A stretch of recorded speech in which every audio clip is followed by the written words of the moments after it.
Então você abre a sua Bíblia em 1 Coríntios capítulo 1, rapidamente. 1 Coríntios capítulo 1, a partir do verso 10. E eu já vou ler antes de você abrir. Rogo-vos, pois, irmãos, pelo nome do Senhor Jesus Cristo, que faleis todos a mesma coisa, que não haja entre vós divisões, antes sejais inteiramente unidos na mesma disposição mental e no mesmo parecer. 1 Coríntios, 1 capítulo, verso 10. 1 Coríntios, 1 capítulo, verso 10.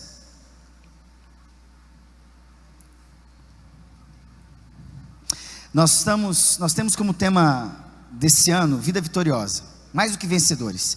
Hiper-Nical, Hiper-Nike, hiper tem mercado, supermercado, tem hipermercado. Tem Hiper-Nical, é hiper, mais do que vencedores, Nike. Por que nós somos mais do que vencedores? Porque quando nós nos submetemos à palavra, obedecemos a palavra pela fé, nós entendemos que alguns princípios têm que fazer parte da nossa vida, e eles não são inegociáveis, como vocês ouviram lá, inegociáveis. E um dos princípios que nos ajudam a perceber, e que evitam, nos protege de divisões, de contendas, de brigas, de divisões dentro da minha igreja, no meu ministério, no meu trabalho, na minha casa, na minha faculdade, enfim. Se a gente entende a convocação da palavra, a gente vai entender que por três coisas, nós entendemos por que é necessário receber essa exortação. A palavra que ele usa aqui, rogo-vos, é uma palavra que chama para responsabilidade para ele como líder, que era Paulo. Rogo-vos, eu convoco vocês como igreja. Eu chamo vocês para perto de mim, e eu estou perto de vocês, para junto, Kalel, chamado para estar ao lado. Eu chamo vocês, em nome de quem? Em nome de Jesus Cristo, está aqui, ó. Rogo-vos, irmãos, pelo nome do Senhor Jesus Cristo. Presta atenção, se Cristo é que nos une, quem é que vai nos separar? Certo? Então ele chama para a responsabilidade para Jesus, em nome de Jesus. Olha, eu chamo vocês em nome de Jesus. Se vocês entender a minha convocação em nome de Jesus, então se vocês submetem, são de Cristo, vocês vão estar aqui perto de mim. Vamos lá, o pai, o pastor, o líder de ministério, você que é o cabeça, o líder de algum local, você é o patrão, você é líder de uma sessão no seu trabalho. Se você é um cristão, sobre você há uma autoridade sobre a sua vida, que você pode convocar naquele espaço de tempo, de governo, de autoridade que você tem no seu trabalho, na sua casa. Pai, presta atenção, você é o responsável primeiro de chamar a atenção dentro da sua casa, para fazer a convocação, para acertar algumas coisas dentro da sua casa, para que sejam evitadas principalmente a divisão. Há famílias divididas porque está faltando autoridade ser exercida, para chamar, para ser convocado dentro de casa, para uma reunião, para uma conversa. Por isso que ele fala, que faleis a mesma coisa, lá, rogo-vos, pois, irmãos, pelo nome do Senhor Jesus, que faleis todos a mesma coisa. A primeira coisa é falar a mesma coisa. Uma família que dá certo, que entende os princípios da palavra, que vive a bênção de Deus, é uma família que fala a mesma coisa. Uma igreja que fala a mesma coisa, é uma igreja que caminha junto, na mesma direção. Uma empresa que vai bem, é uma empresa que tem uma liderança. Sobretudo quando tem um líder cristão, ele tem a maneira não só de dar os princípios de dar certo, ter sucesso empresarial, comercial, como ele tem princípios também para tratar muito bem as pessoas. Porque o que causa divisão dentro de uma casa, um trabalho, numa igreja, são as nossas dificuldades uns com os outros, as nossas preferências. Então a convocação aqui é necessária, é determinante, é indispensável. Ele chama para si a responsabilidade em nome de Jesus. Venha quem crê em Jesus, venham para falar a mesma coisa. A palavra dizer ali, falar a mesma coisa, falar, significa lego. A palavra significa uma palavra para fazer dormir. Olha que maravilha. Qual é o princípio que está atrás de tudo isso? Uma palavra de descanso. Quando você quer acabar com divisão, acabar com contenda, levante-se no meio dessa discussão, para trazer uma palavra para fazer todo mundo dormir e descansar, porque na muita discussão há somente divisões. O pai é o primeiro a se levantar numa casa. O pastor é o primeiro a se levantar numa igreja, para trazer uma palavra de descanso, para que todos possam dormir bem e descansar no Senhor.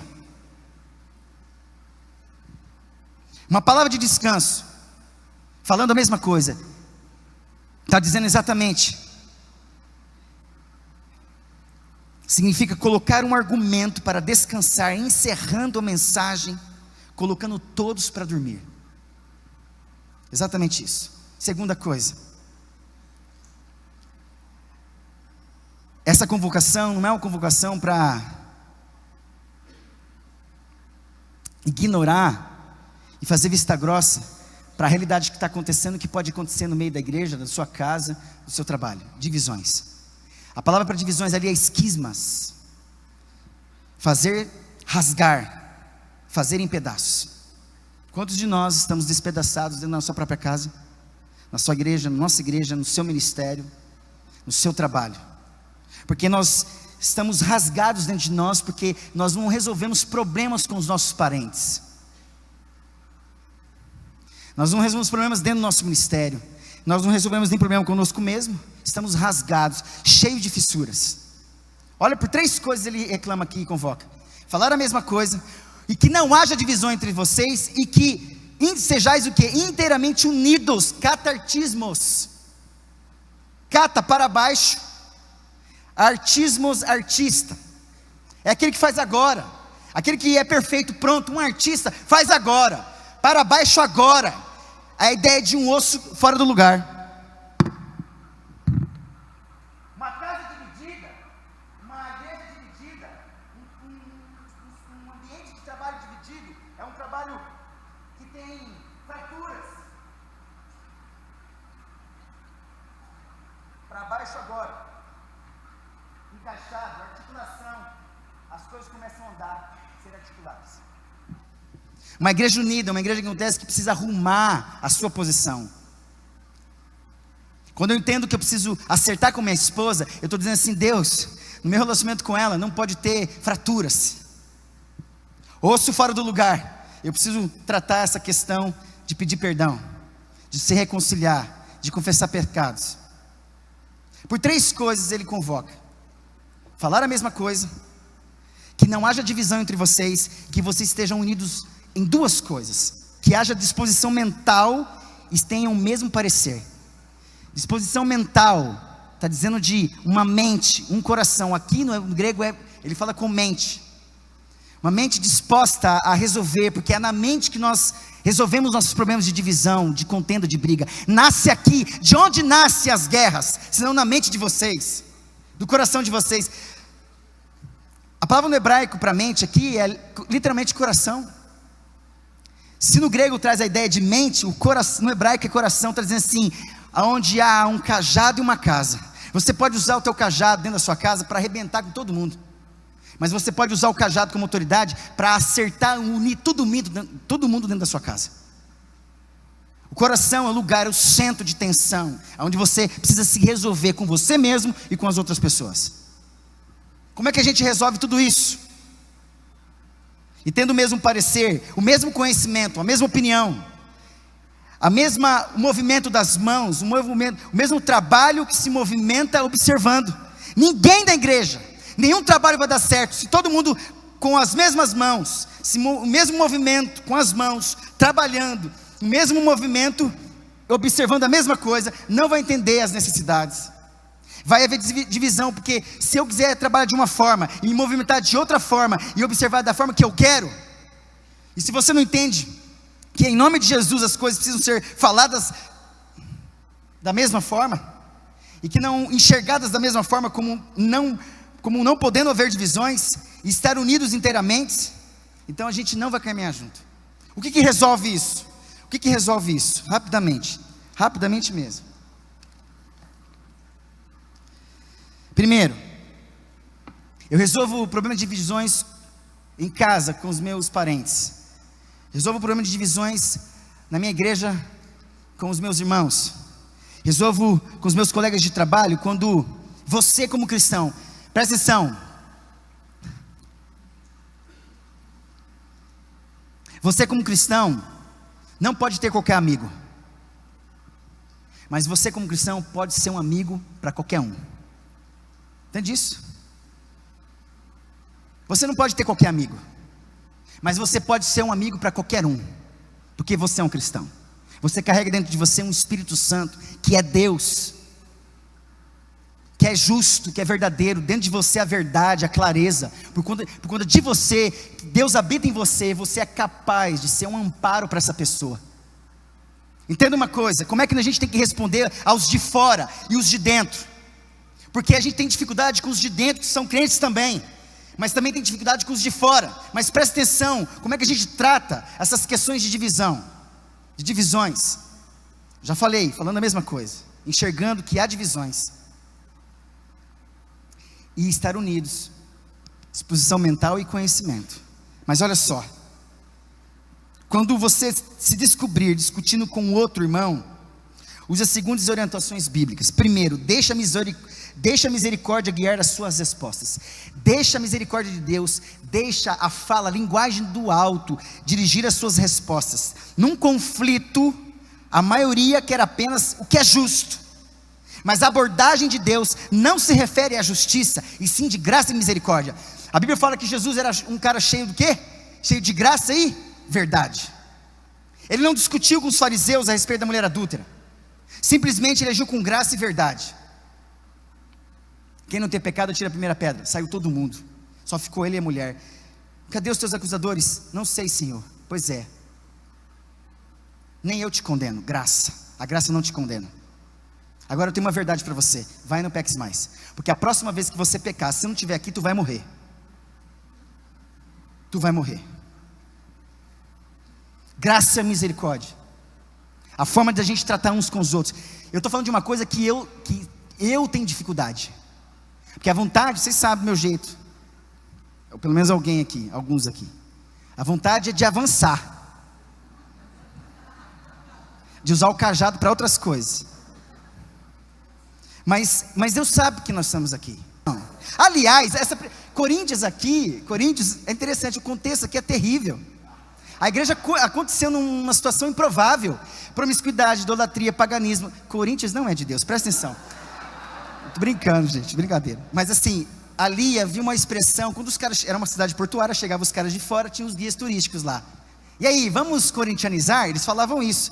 E a palavra corintianizar é corintianestai, que significa ir para o diabo. É de Deus? Vamos fazer o que o diabo gosta. Vamos promiscuidade. Não, é palmeirense lá, só pode. É palmeirense aquele ali. E ele é mesmo. Gente, precisa acabar, vamos lá. E aí o que acontecia? Os caras chamavam esses caras para dar um tour pela cidade. Chegava lá, levava para o templo, para a igreja. Mas olha só, chegava para a igreja para se prostituir, para deitar com umas das mulheres, as 1000 prostitutas disponíveis que haviam lá. Você entende porque aqui os cristãos estão numa bagunça? Paulo tem a primeira crise de Paulo, é a divisão dentro da igreja. Uma das muitas crises. Se você ler todo o 1 Coríntios, você vai ver quantas crises. Se hoje o problema é tomar ou não cerveja, antigamente era comer carne. Gente, carne é de Deus. Hoje mesmo eu fui no churrasco, eu fiquei pensando: Deus, ainda bem que tudo mudou. Mas enfim, eu não estava programando isso não, mas olha, deixa Deus usar você com graça e misericórdia, amém? Seja a sua resposta diferente. Segunda coisa, permita que Deus determine qual é a verdade nesse relacionamento com o seu irmão. A verdade não é determinada por sua maneira de pensar ou sentir, nem pela opinião dos outros. É aquilo que Deus diz. Ele é a única autoridade para interpretar toda e qualquer situação. Eu preciso dizer isso aqui. A palavra justiça de Deus significa Deus rodeando um movimento o tempo todo em volta de você, conhecendo coisas de fora e coisas de dentro de você. Presta atenção, quando fala que Deus é justo, está dizendo assim: eu rodeio, eu sou o homem ao lado, me movimentando e circulando o tempo todo em volta de você, porque eu desejo isso. Para mim, justiça de Deus é a necessidade que eu tenho de ter Ele do meu lado o tempo todo, se movimentando, me conhecendo. Vamos lá, por que a justiça nossa, humana, é limitada? Porque ela só conhece o que ela vê de você. Ela não conhece o que está dentro de você. Deus conhece. Por que a justiça de Deus é perfeita? Porque Ele conhece o que está fora e o que está dentro de você. Nenhum ser humano pode ficar o tempo todo rodando do lado de você, do teu lado. E porque ele não faz isso, e mesmo assim ele julga você de longe. O WhatsApp não é de Deus. Estou brincando. No WhatsApp as nossas crises são instaladas. A gente não fala, ou não escreve como fala, não é verdade? E somos mal interpretados. E vem aquela chuva de gente arrebentando a gente.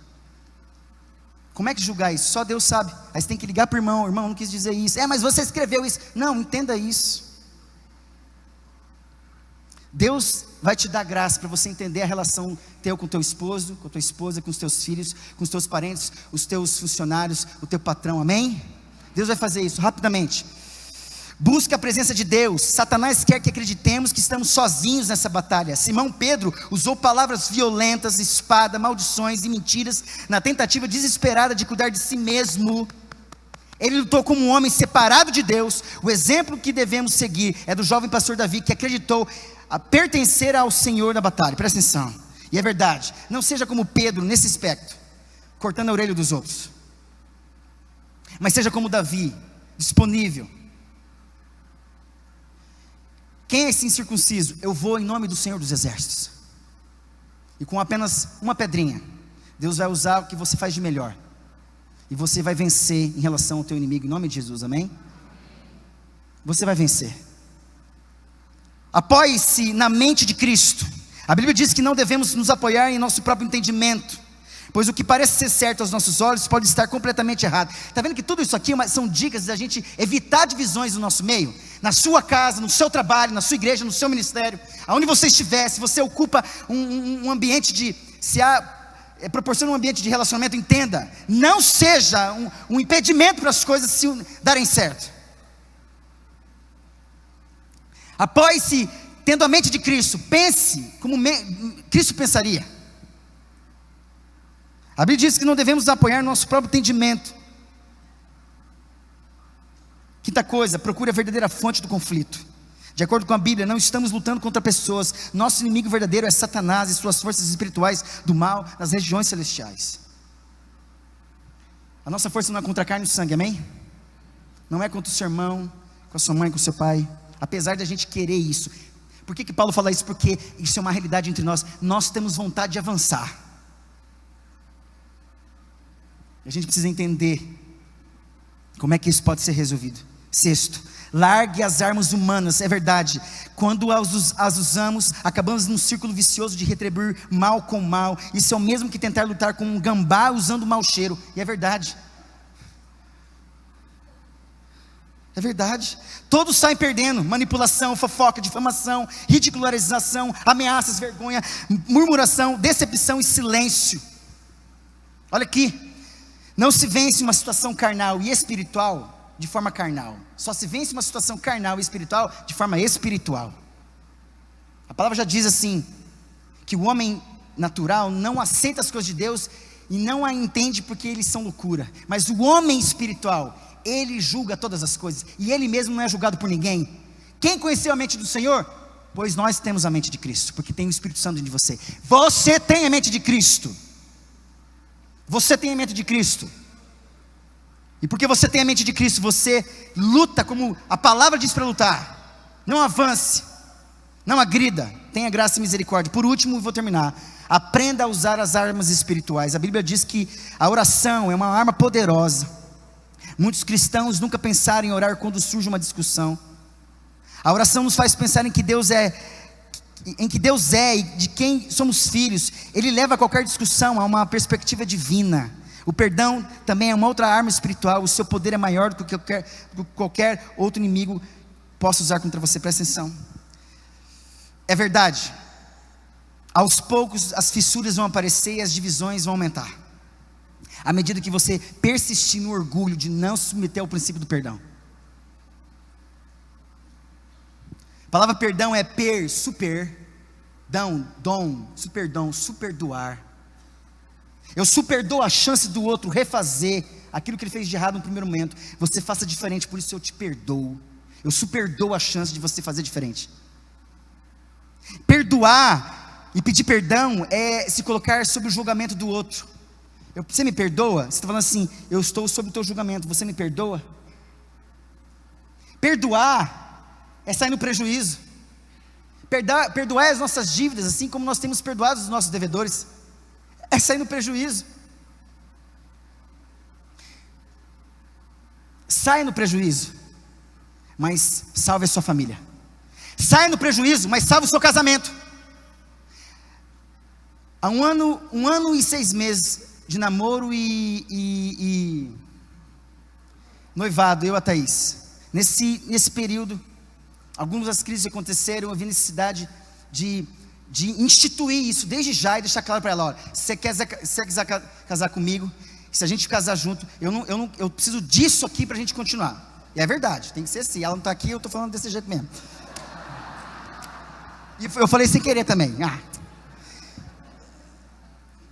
Ah lá, agora apareceu. Ela apareceu.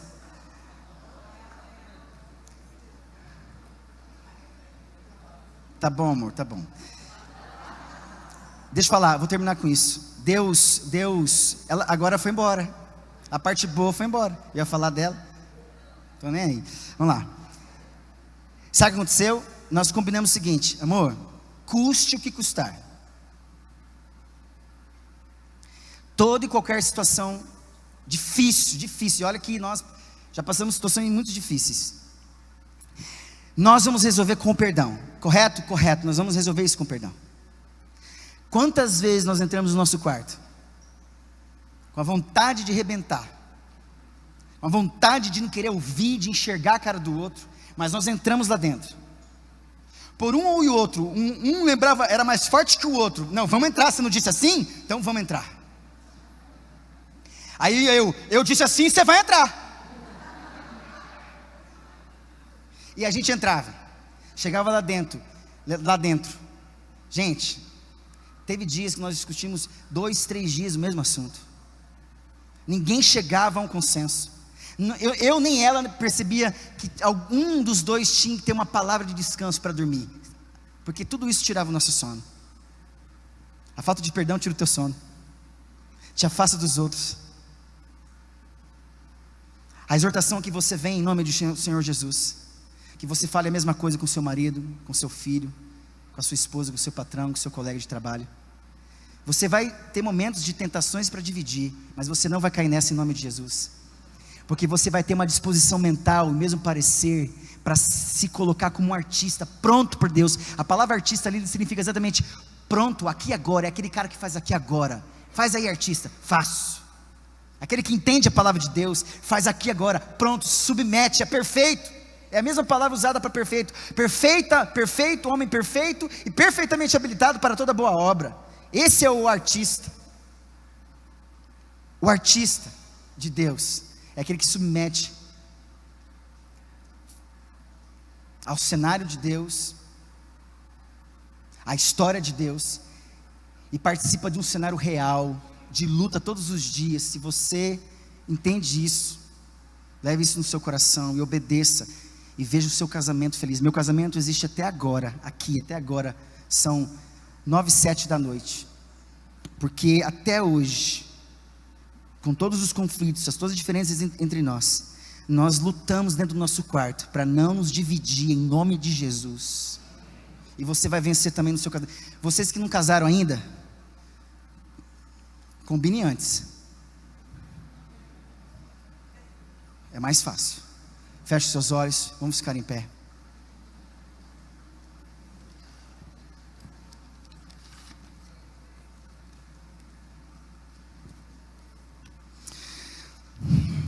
Pai bendito, obrigado por esse culto. Quantas coisas diferentes aconteceram hoje. Que bênção, Pai, ouvir um grito diferente no nosso meio, de um povo que experimentou no final de semana uma intensidade da Tua presença. Como é diferente, havia um coro no meio dessa igreja, um pouco mais forte.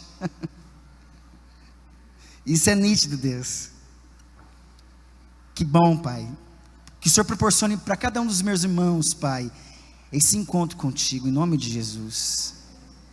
Experimentar esse evento, Pai, evento que não é uma promoção de um nome de uma igreja, não, é a promoção do reino de Deus. do governo de Cristo, de uma história para esta igreja individualmente, particularmente, que está entendendo hoje que é necessário que isso aconteça, na direção do Senhor, do jeito do Senhor, segundo a liturgia do Senhor. Nós queremos entender como pastores dessa igreja, como os líderes dessa igreja, nós queremos estar submissos a Ti, entender que a tática é Tua, porque a tática do Senhor é que nos coloca numa posição de resistência contra o inimigo, para que Ele fuja de nós. Nós queremos ser líderes sujeitos a Deus, para resistir o inimigo e ele fugir da nossa vida em nome de Jesus, para que todos os projetos dessa igreja aconteçam visando a glória do nosso Senhor e Salvador Jesus Cristo. Por isso, Pai, nos dê um restante de semana abençoado, cheio de milagres, de acontecimentos diferentes, de decisões, de posturas diferentes, de obediência, de mandamentos cumpridos pela fé, doa o que doer, mas pela obediência, porque crê em Deus, vai obedecer o Pai, vai obedecer o Senhor da sua vida. Por temor do Senhor, você vai resolver o problema com sua mãe, com seu pai, com sua esposa, com seu esposo, com seu filho. Você vai vencer. Você vai vencer, você vai resolver os conflitos. Você não vai permitir que a divisão, a fissura se inicie ou permaneça na sua casa em nome de Jesus. Por isso, Pai, depois de tanta coisa boa nesse final de semana para os meus irmãos aqui no meio, que eles sejam obedientes para a honra e glória do Teu nome. Amém. Para os demais irmãos aqui, Pai, que sejam abençoados nessa semana também e continuem perseverando em nome de Jesus. Que eles avancem em nome de Jesus. E Pai, que nessa semana seja uma semana diferente, cheia de milagres, cheia de curas, de restaurações, cheia de sinais e prodígios e maravilhas. Leva-nos em paz para nossas casas, cubra-nos com Teu sangue, dê ordem aos Teus anjos a nosso respeito, e nos dê uma noite abençoada, autorizada pelo Senhor, protegida, para que amanhã de manhã, se assim o Senhor quiser, estaremos vivos, para continuar lutando pela fé, por obediência e submissão ao Senhor, entendendo que amanhã é um outro dia, e só dá para viver naquele dia, e nós vamos viver obedientes a Ti em nome de Jesus. Que o Senhor vos abençoe e vos guarde, que o Senhor faça resplandecer o seu rosto sobre vós e tenha misericórdia de vós, que o Senhor sobre vós levante o seu rosto e vos dê a paz, e que a graça do nosso Senhor Salvador Jesus Cristo, o amor de Deus e a presença do Espírito Santo esteja com você hoje e até a volta do nosso Senhor Salvador Jesus Cristo. Amém e amém. Dê um abraço no seu irmão em nome de Jesus.